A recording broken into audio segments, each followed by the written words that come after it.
59번은 기초문제니까 한번 봅시다. 학문 성격, 옳은 것은 1번 과학성, 행정학의 보편적 원칙을 인정하죠. 과학성은 옆에서 보세요.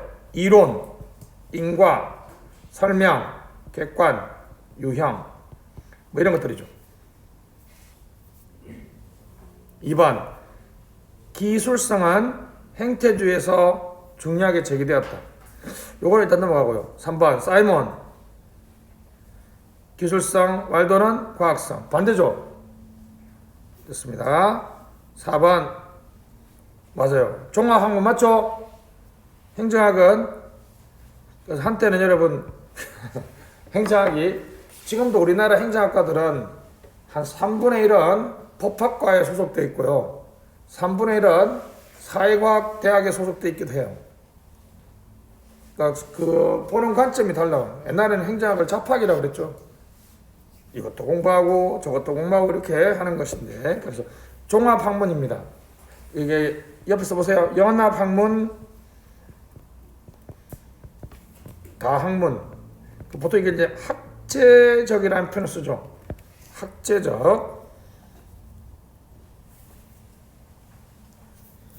학제적 연구가 되겠습니다. 학제적 연구가 되겠죠. 됐습니다. 5번 됐습니다. 그렇죠. 정체성의 위기는 주로 언제? 정치행정 이론론 쪽이 정체성의 위기를 많이 겪죠. 뭐와 구분이 안 돼요? 정치와 구분이 안 된다는 거죠. 정치와 구분이 안 된다는 것이 되겠습니다. 그리고 이제 정치행정 이론론에서 많이 개입되는 것이 로커스의 상실이죠. 로커스. 존재 영역이 상실되는 거죠. 됐습니다. 61번 기념비적인 문제죠.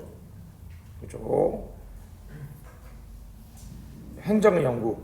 옳지 않은 것. 1번 19세기 말 미국 정부가 규모가 커지고 행정 수요가 급증한 상황에서 그렇죠.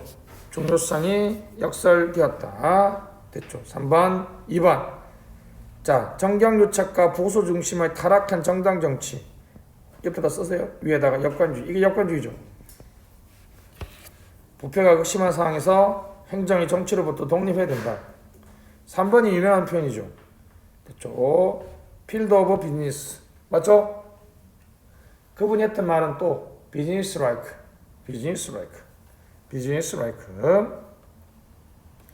됐습니다. 4번 행정의 본질은 의사결정과 이에 따른 정책 집행 효과를 높이는 것으로 근본적으로 효율적인 정부가 되어 비용을 덜 내야 된다는 거죠. 됐습니다. 답은 4번이네요. 그죠? 의사결정은 아예 우도 리스트는 인정하지 않는다 그랬죠.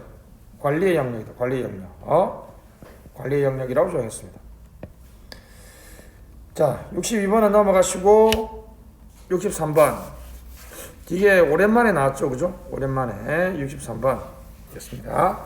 1번 옳은 것이 뭐냐? 옳은 잭슨 역관주의 정치 지도자 행정 통솔력 약화 국민에 대한 관료 대형성 후퇴 정책 수행의 비효율성을 초래했다.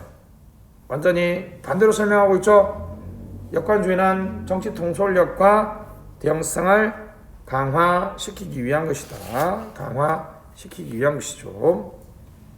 3번 미국 건국 초 지배적 효율성 지향하는 해밀턴주의. 이게 오해 많습니다. 해밀턴주의가 아니라 무슨 주의? 제퍼슨. 그 당시에는 미국은 제퍼슨주의가 지배적이었습니다. 제퍼슨주의 됐습니다. 왜 그럴 것 같아요, 여러분? 당연한 거 아니야? 절대군주한테 엄청나게 시달렸잖아. 세금도 빙 뜯기고, 뭐 밑도 끝도 없이 죽임도 당하고. 그러니까 벗어나기 위해서 이제 국가를 만들었는데 국가로 대변되는 왕의 권한이 되게 작은 게 좋은 거죠. 그래서 됐습니다. 제퍼슨주의.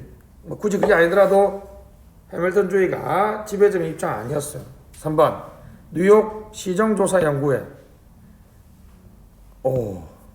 우리 63번에 3번은 맞습니다. 뉴욕 시정조사연구회. 여기 이제 초대 회장이 여러분 클리블랜드고, 클리블랜드가 이제 1912년 태프트 위원회 위원장이죠. 기념비적인 위원회입니다. 우리나라로 치면 적합한 게 없네. 그냥 굳이 따지면 정확한 건 아닌데요. 그냥 우리나라로 그냥 상징적으로 뭐 참여연대 정도?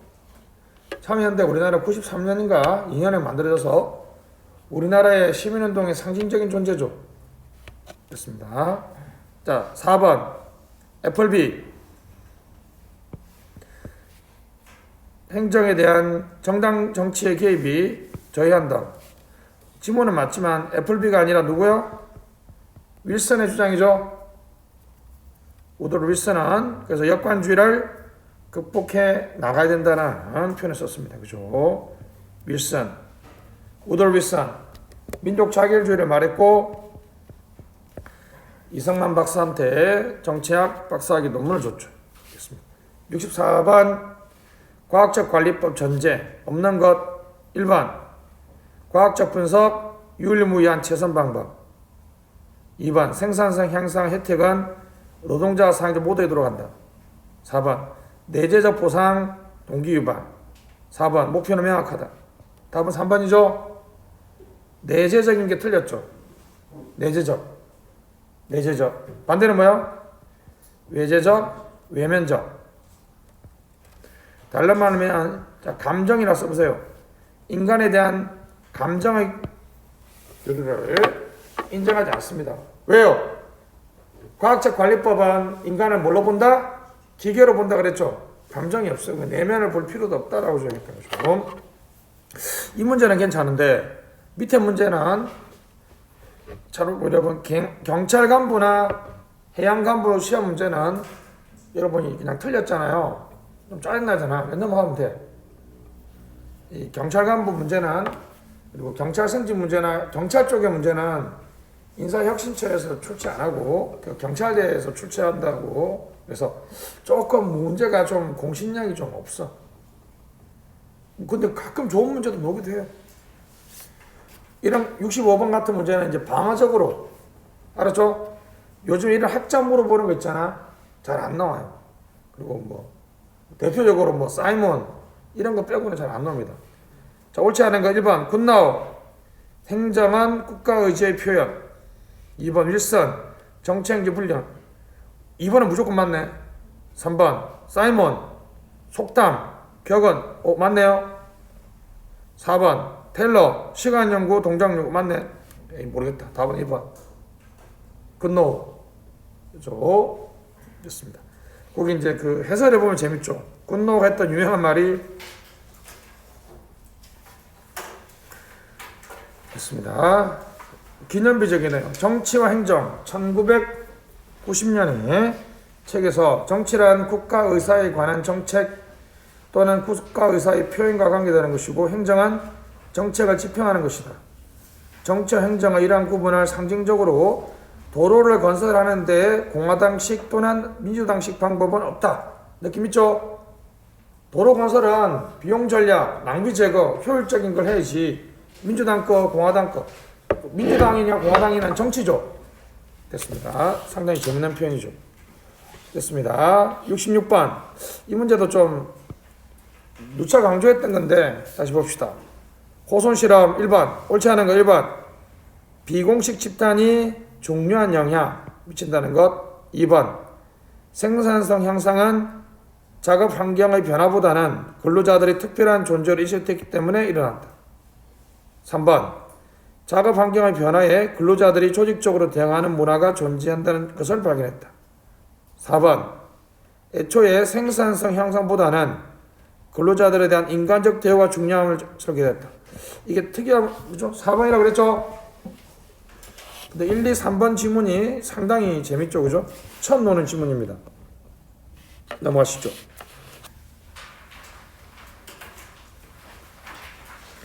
68번. 행태주의 옳지 않은 것. 1번 행태주의는 사회과학이 행태에 관한 공통적 관심을 가지고 있기 때문에 통합된다라고 했습니다. 당연하죠. 특히나 논리실정주의라는 방법을 사용하면 자연과학과 사회과학도 통합될 수 있다고 정했죠. 2번 행정의 실제는 제도나 법률이 아니라고 주장하며 행정인의 행태에 초점을 맞춘다. 진짜 이 표현이 정말 완벽하죠. 제도 중심의 연구에서 인간 중심의 연구로 변화시킨 가장 결정적인 기여를 했습니다. 이렇게 한번 설명해 볼게요. 여러분, 우리나라는 1988년 2월 25일 무슨 날이에요?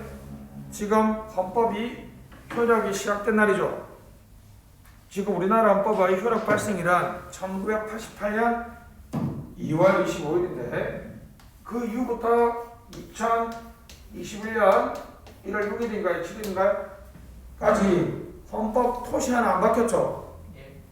근데 대통령이 하는 행동은 엄청나게 다르죠.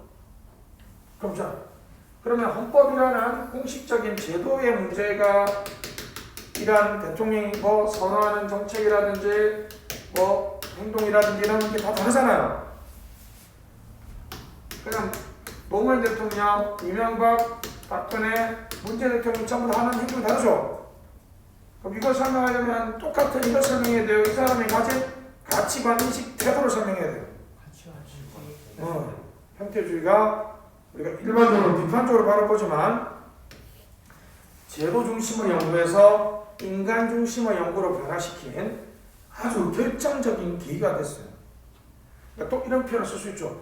동일한 제도가 다르게 표현되는 이유는 사람이 가진 행태의 차이죠.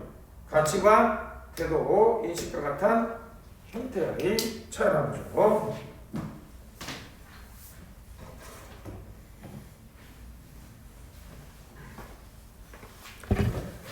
(3번) 논리실정주의 행정학 분야 크게 발전.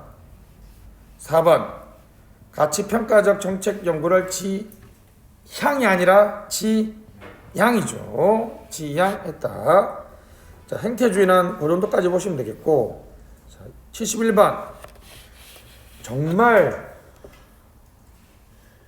정말 오랜만에 리거스 프리즘적 사회가 나왔네요. 정말 오랜만에 나왔죠, 그죠? 이런 것들은 이제 가문에 콩 나듯이, 그죠? 한 문제씩 나오고 있죠, 그죠? 자, 봅시다. 71번입니다. 리거스 프리즘적 사회에 옳지 않은 것은 1번 개발도상국의 행정체제를 설명하기 위한 이론. 2번 프리즘적 사회는 농업에서 산업사회로 넘어간 과도기 전이라고 써보세요. 무슨 사회? 전이사회, 과도기적 사회. 3번 형식주의, 정실주의, 이질혼합 생태론적 접근의 설명, 농업사회, 쌀라. 됐죠? 틀렸습니다. 농업사회는 해설해 보시면 안방이죠. 공과 사가 구분되어 있지 않는 것. 자, 쌀라는 공사 혼재. 선진국은 어떤 사회? 분화 사회니까 오피스, 사무실에서 업무를 수행한다는 거죠. 됐습니다.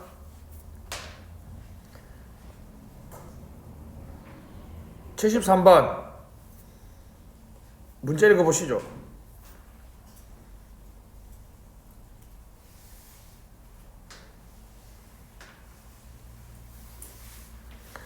자, 그냥 확인 차원에서 답은 효과성이죠. 발전 행정에서 강조하고 있는 것은 효과성이 되겠습니다. 넘어가시죠. 74번 신행정학 밑줄 옳지 않은 것은 1번 신행정학 미국 사회문제 해결 촉구한 반면 발전 행정은 제3세계 근대화 주력 맞죠. 2번 신행정학 정치행정 이원론. 74번의 답은 딱 봐도 2번이죠. 신행정학은 가치 판단입니다. 후기 행태주의를 영향을 받아서 적극적인 행정하자고 했으니까 형평성 써보시면 되겠습니다. 그죠? 신행정학에서 강조한 것은 형평성이죠. 형평성 됐습니다. 3번 규범적, 처방적 연구 밑줄. 규범적, 처방적 연구. 무엇이 옳고 바람직한가에 관한 왈도 됐습니다. 왈도 됐죠? 왈도에 바로 수석 오봉이라 그러면 좀 그렇죠. 마린입니다. 마린이. 78번에 바로 가보시죠. 78번 신행정학 적절하지 않은 것은 왈도, 마리니, 프레드릭슨. 마리니. 참고로 여러분 미네르북 회의에서 논문을 발표하고 그 논문집을 묶어서 낸 사람이 마린이에요. 신행정학을 향하여라는 71년인가 2년에 그죠? 그 행정학자 뭐 석사 과정 가면 무조건 읽어야 될 논문이거든요. 뭐 나야 안 읽었지. 뭐 다 아니까. 그래서 걸려서 엄청 욕 먹었다고. 원문 한번 읽어보라는데 별 내용은 없더만. 좀. 2번 고객인 국민의 요구를 중시하는 행정을 강조, 시민 참여 확대.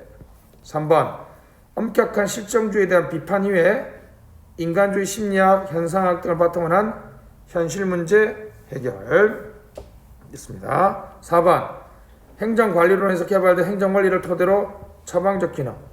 딱 봐도 뭐 답은 4번이네. 그죠? 그죠? 앞에 게 틀렸고요. 처방을 강조한 건 맞죠? 기술성이라고 써보세요. 실천, 실용. 기술성, 실천, 실용 등을 강조하고 있습니다. 79번 현상학. 그냥 이것만 한번 보시죠. 1번 사람들의 의식, 생각, 언어, 개념 등을 통해서 구성된다. 그죠? 구성주의죠. 사회적 구성이란 거죠. 사회적 구성. 그 말은 뭘 뜻할까요? 밑에다가 객관적한 관찰 X. 행태주의처럼 객관적으로 관찰할 수 있는 것이 아니라는 거죠. 전광훈 목사가 3월 1일 날 대규모 국민 집회를 한대요. 제가 방금 이거만 했습니다. 다시 전광훈 목사가 대규모 국민 집회를 한대요. 여기까지만 하면 그래 집회의 자유가 있으니까. 근데 우리 사회에 지금 의미를 공유하고 있는 건 뭡니까? 그분이 뭐 이전에 무슨 일도 많이 일으켰고 지금은 좀 논쟁적인 거죠. 자, 행태주의는 집회를 한다는 것까지밖에 분석을 못 한다고. 근데 현상학은 그 현상에 존재하는 아주 깊이 있는 심층적인 의미와 의도를 우리가 같이 공유해 나가는 거라고. 이게 현상학이죠. 됐습니다. 2번 행정연구에서 행정활동과 관련된 사람들의 상호작용에 의해 구성된다는 상호주관적 경험. 의미공유라고 한번 써보세요. 의미공유. 의미를 공유한다. 의미공유. 이걸 간주관성이라고 그러죠. 간주관성. 상호주관성, 간주관성. 3번 가치와 사실의 구분을 인정, 현상을 개체적으로 파악하려고 한다. 현상을 개체적으로 파악하려고 한다. 4번 가로 안에 묶어두기 또는 현상학적 판단 중지가 중요합니다. 관찰이나 믿음에 영향받지 않기 위해서. 4번 지문은 좀 외우시고 답은 3번이죠. 토탈리티. 현상학은 전광훈 목사의 집회라고 하면 딱 그것만 보는 게 아니라 우리가 지난 1년 동안의 코로나 투쟁과 그리고 종교단체 8.15 이후에 있었던 많은 문제들 등을 전부 다 종합적으로 총체적으로 바라본다는 거예요. 토탈리티. 총체성입니다. 자, 여기까지 이제 접근법은 거의 시험에 안 나오고 가뭄에 콩나듯이 나오는데 여기서도 많이 나옵니다.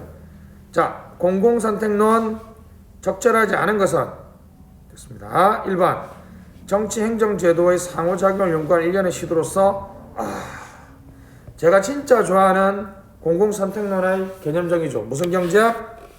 정치 경제학 맞죠? 정치 경제학입니다.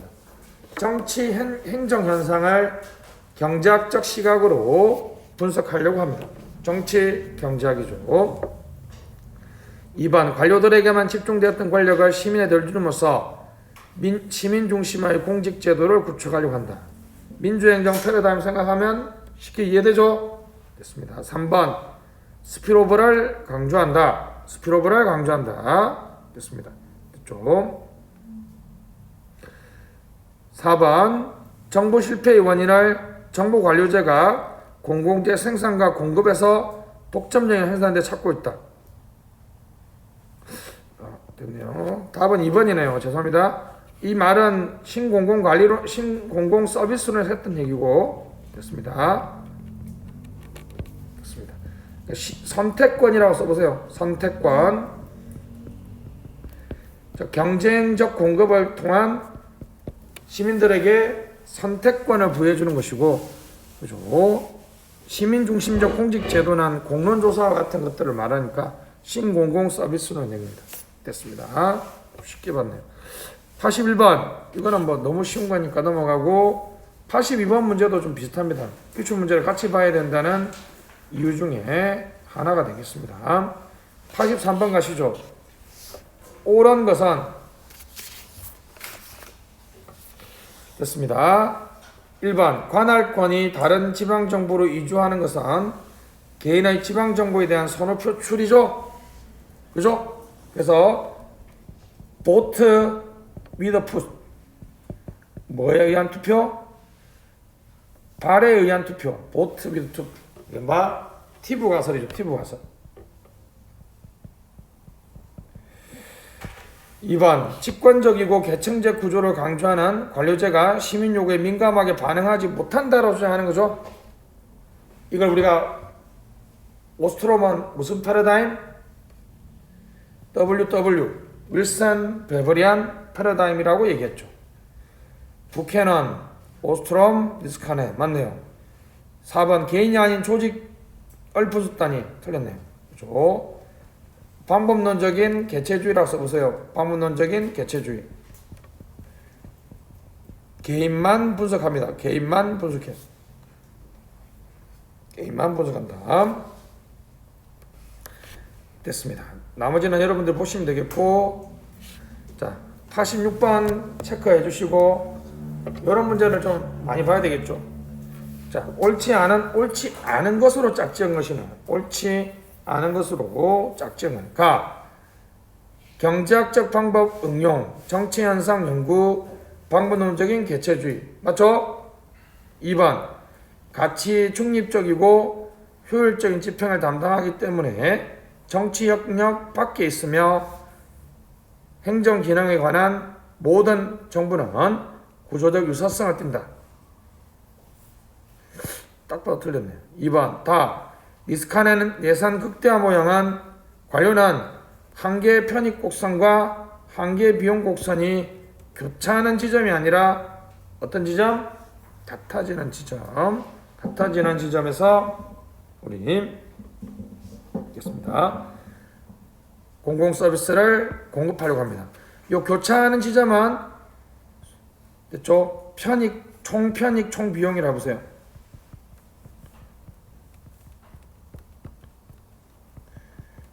됐습니다. 에로의 불가능성 정리에 의하면 바람직한 집합적 의사결정의 방법의 기본 조건으로 어느 누구도 집합 선언 과정에서 안 된다는 이게 비독재죠. 비독재. 그죠? 됐습니다. 자, 그래서 86번의 답은 2번으로 보시면 되겠고 87번 티브 가설 이것도 시험에 엄청 많이 나오죠. 발에 의한 투표죠. 됐죠? 됐습니다. 1번 이질적인 지방정부 2번 완전 정보 밑줄 외부 효과가 존재하지 말아야 된다 그렇죠? 자 개인은 자유롭게 이동해야 된다. 이주 비용 0 쓰세요. 이주 비용은 0 됐습니다. 88번 vote by foot 옳지 않은 것 1번 지방정부의 시민들은 그들의 선호체계가 가장 적합한 지역으로 이동하는 것을 완벽한 설명이죠. 2번 시민들은 지방정부들의 완전 정보 밑줄 4번 배당 수입 3번 배당 수입입니다. 됐죠? 그러니까 다른 말로 하면 무슨 얘기냐면 이사를 가고 나서 소득이 줄어들면 안 된다는 거예요. 내가 은행에서 뭐 배당 수입 매달 300만 원 받으면 내가 부산에 가서 사나 서울에 가서 사나 똑같다는 거죠. 4번 외부 효과가 있어야 된다 없어야 된다? 외부 효과 없어야 된다. 자 주민세를 내야 됩니다. 지방 소비세가 아니고 주민세를 내야 되죠. 됐습니다. 여러 가지 조건이 있는데 이 정도만 보시면 되겠습니다. 넘어가시죠. 89번은 넘어가시고 90번 보시죠. 자, 체크 한번 해주시고 또 스물스물 덧입이 모형이 놓으려고 그런 것 같아요. 왜냐하면 이전에 공공선택 모형에서 웬만한 건 시험에 다 나왔어요. 빅3가 뭐죠? 민주행정 패러다임하고 방금 봤던 티브가설하고 여기 예상극대화와 덧입입니다. 자, 옳지 않은 것 1번 니스카노에 따르면 최적의 서비스 공급 수준은 한계 편익과 한계 비용이 일치하는 수준에서 결정된다.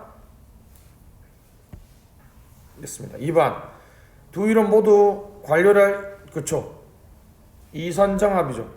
이기적 인간 주어진 선호 됐습니다. 3번 덧입이에 따르면 관청 형성 전략 중 하나는 내부 조직 개편을 통해 결정 기능과 수준을 강화하되 일상적이고 번잡스러운 집행 업무입니다. 이런 표현 씁니다. 일상적이고 번잡스러운 집행 업무는 외분봉한다는 거죠. 외분봉한다는 것이 핵심이죠. 4번 니스칸에 따르면 예산 극대 행동은 예산 유형과 지위, 기관 유형, 시대 상황에 따라서 다양하게 이게 틀렸죠?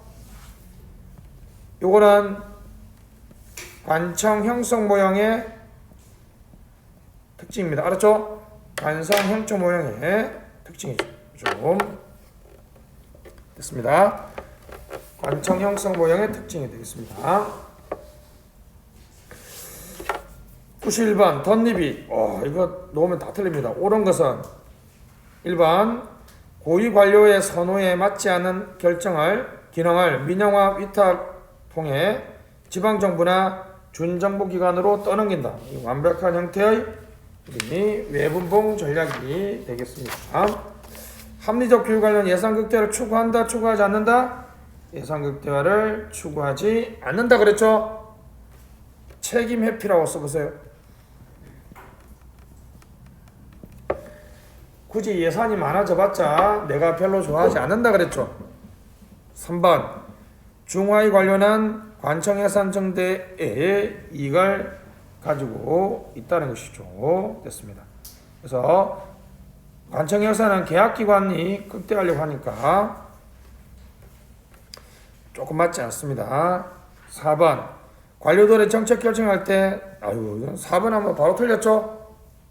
사익보다는 공익이 아니라 공익보다는 사익을 의존하려고 한다는 것이죠. 사익을 의존하려고 하죠. 됐습니다. 오케이. 기본적으로 관청 형성 모형에서는 모든 관료들이 예산 극대화에 그렇게 적극적이지 않다 그랬죠. 됐습니다. 넘어가시고 92번 체크 좀 해주시고 답을 외우시면 되겠습니다. 그죠? 재정권을 독점한 정부에서 정치가나 관료들이 독점적 권력을 남용하여 재정 규모를 과도하게 팽창시키는 행위를 바로 레바이어든 가설이라고 그럽니다. 레바이어든 가설이죠. 이 바닷속 괴물이 바로 이 레바이어든이죠. 레바이어든 가설. 자, 이거 외우세요.